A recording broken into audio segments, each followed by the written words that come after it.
So let's just consider for a moment what we need to do to make our traps effective. A lot of the focus in the books and on the media sources focus on the mechanisms of a trap, the components.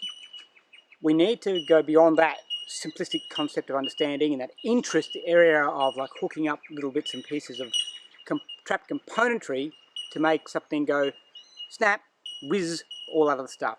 At the end of the day, that doesn't work for you if you don't have a critter coming into its space.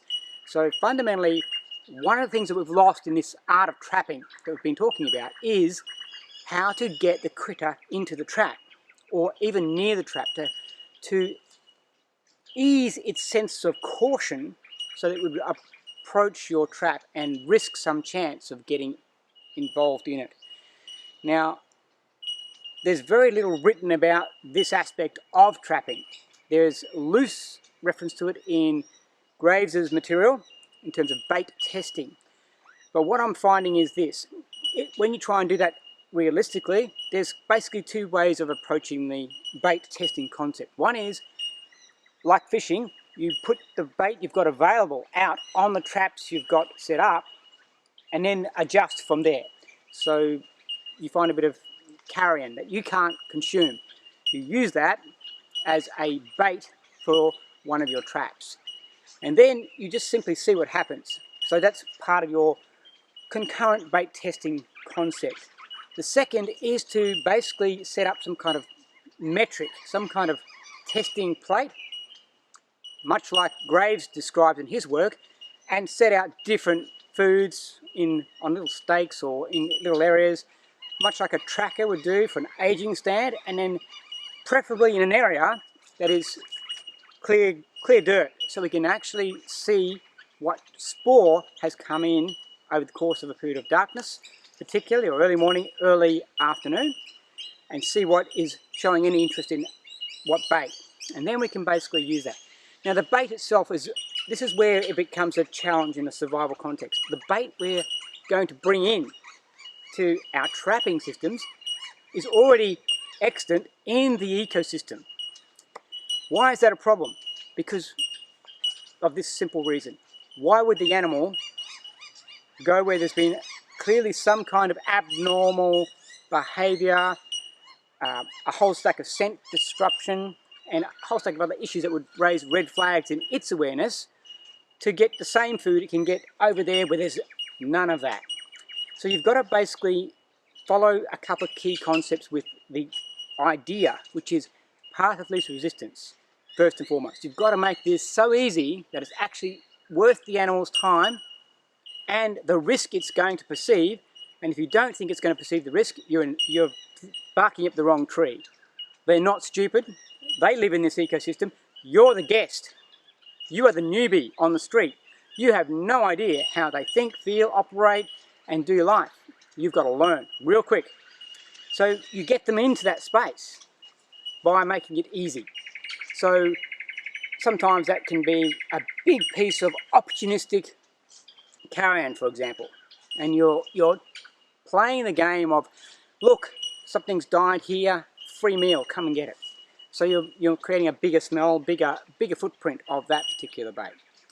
Other than that, like for example, if you're underneath a fruiting fig tree and you're setting up bait testing stands anywhere nearby that tree, you are competing with the fruit that's already on the ground and all those things are there, munching it and carrying on. Nothing's going to come near your bait testing platform, let alone your traps. So you've got to try and make it different enough, not too out of season, which you won't be able to do in a survival space anyway. You're just literally working with what is available. And then you've got to try and attract an animal's attention to it somehow. Sometimes that can mean just moving your trapping line further away from an extant food source, such as a big fruiting tree that happens to be in season. So that's kind of my experiential learning from that space. Why that has not been captured, I don't know, I don't understand, because obviously human beings have been using the skill sets of trapping and survival hunting for a long, long time. But as I guess we got more intelligent and rated ourselves more highly in the knowledge space, we simply let go of things like that. And it's not until you go back and try and do it yourself, you go, wow, nothing's even looking at my traps. What's going on? Then you've got to be humble enough to put yourself back into the eyes and the mind of the quarry, just like a tracker. And you go, what is the animal looking at here? What is it aware of here? What is it seeing here? What would make it throw caution to the wind and investigate my bait test or my trap, even more ideally? Right? So we'll go for a wander around and we'll have a look and see what is available in the ecosystem at this point. Now, fruiting is already out of whack here because we're mid-seasons.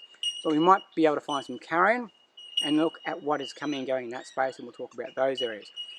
For the other areas where we're not using a bait lure to get animals in, when we're talking about herbaceous animals, that's why we need to have pathway systems as part of our trapping repertoire.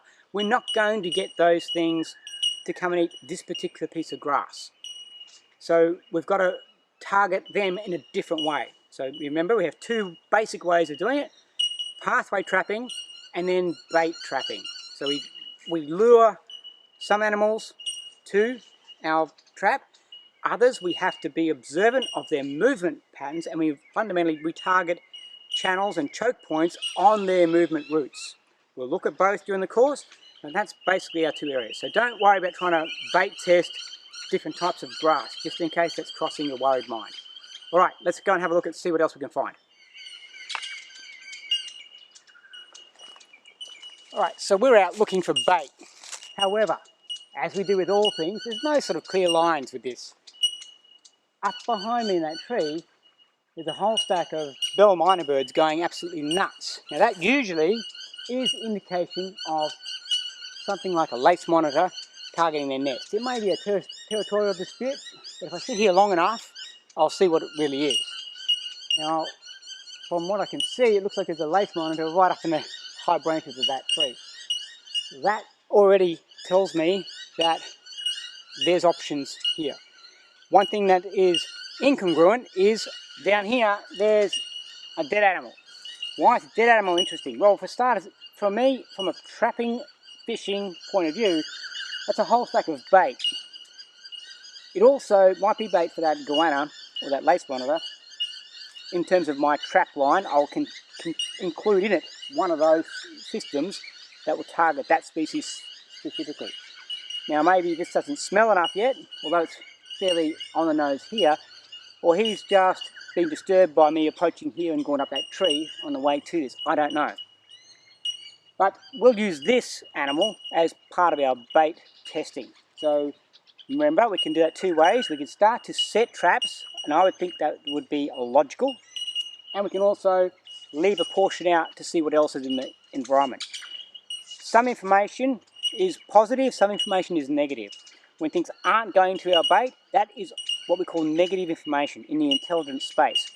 In survival, it just simply means, okay, whatever would normally target that type of food is not present in this ecosystem at this season. Maybe it's a reptile, maybe it's gone into torpor or hibernation, and it's not active currently. So then I look at what else I can elicit from that particular bit of information. For example, if I've got pigs, wild pigs or something in the area, they're going to snaffle up something like this really quickly, but they're going to destroy any trap I set. And trapping a wild pig, particularly as a solo survivor, is a big risk, a big job, a lot of effort. That while it looks great on the movies, in real life, it's not practical. So let's look under some logs and fallen materials. Let's see what's kicking around. Okay, under here, this is food for us. This is just a common moth grub. They call them a bardy grub here. Full of dirt. They live in the dirt, underneath fallen timber like this. So there's a whole stack of food here for me. It's simple just to remove the head and remove the back end and just push out all the dirt, give them a good wash and cook them up. However, from a bait point of view, these are well appreciated by a lot of other critters as well. So I can use these guys as part of my on the trap and on the bait test platform approach to see what might be interested in them. Rodents, things like the bandicoot in this particular ecosystem, and other critters would show a lot of interest in these. Some birds are obviously going to be interested in these things.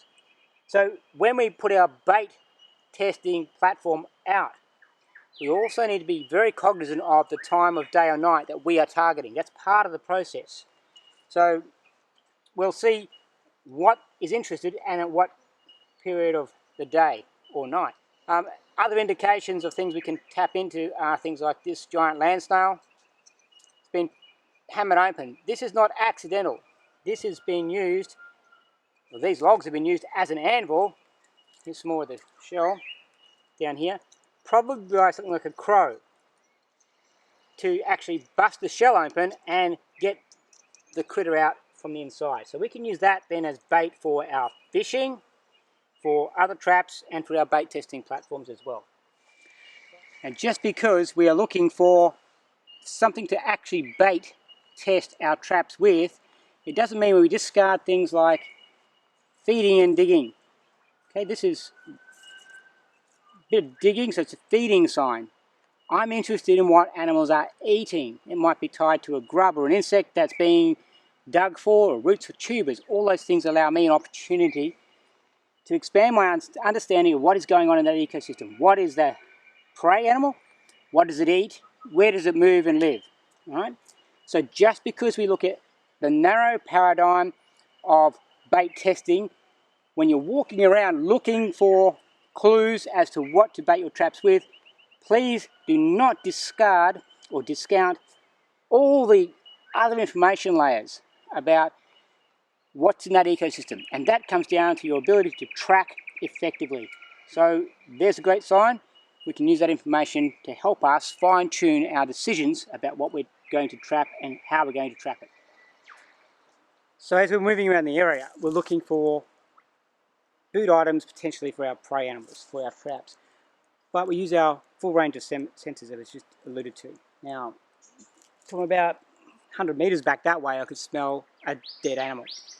By using the wind cone, we hone in on it, because it's a valuable source of all sorts of things. Bones, hide potentially, depending on how old it is and what state it's in. And most importantly for us, in the context of what we're discussing, bait. Now, looks like a wild dog or something has met a grizzly hen down here. And the flies have also circled in this area and give us a really clear telegraph of where that is. Now,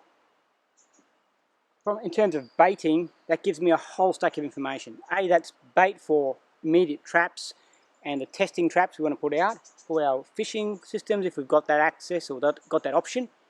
There's a great source of bait straight away. We also, as we approach, we pay attention to what else is interested in this smell. As I came down that bit of a slope, whole stack of lace monitors moved off in response to my approach.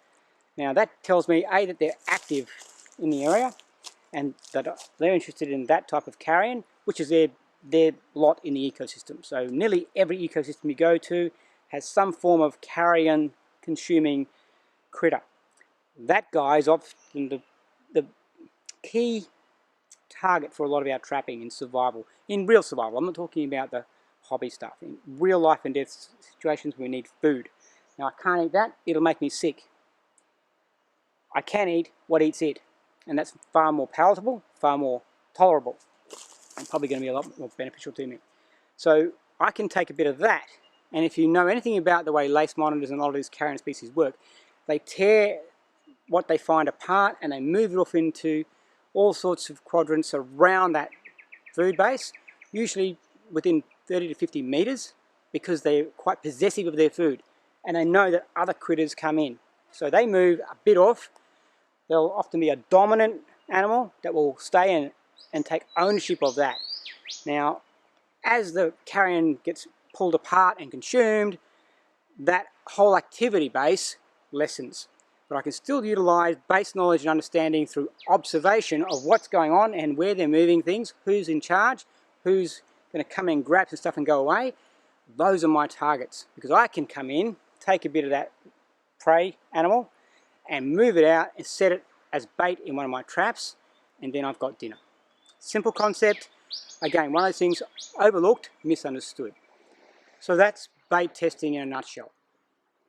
It's not in a book because people haven't written it up that way. You're looking at an old school body of knowledge that has fundamentally been lost in modern society. It's not relevant to our world. We go to the shops to get our bait. When you go fishing, it's becoming increasingly rarer that people go and cast a net into the water to get bait fish or to go and get bloodworms from the beach. It's just less and less a matter of dealing with that inconvenience. It's go to the bait shop, get your hooks, get your sinkers, and get your bait at the same time. When we push that across into the wilderness survival space, who's doing it? Very few are. Very few are realistically not taking food with them and living off the land. Having done that extensively, I can guarantee you the stuff we've been talking about here is what's real. I don't have stuff to start the process off potentially with. If I've just busted out of something and run into the wilderness, I don't have peanut butter with me to go and start trapping my first trap. And if I did, I'm probably going to eat it myself. So it's about then tapping into those observational and base tracking skills to understand what is available, what's present in that ecosystem, and what you're going to do about hunting and trapping it in a responsible but effective way. Otherwise, no food in you, no you. That's the concept of survival, hunting and trapping, bait testing.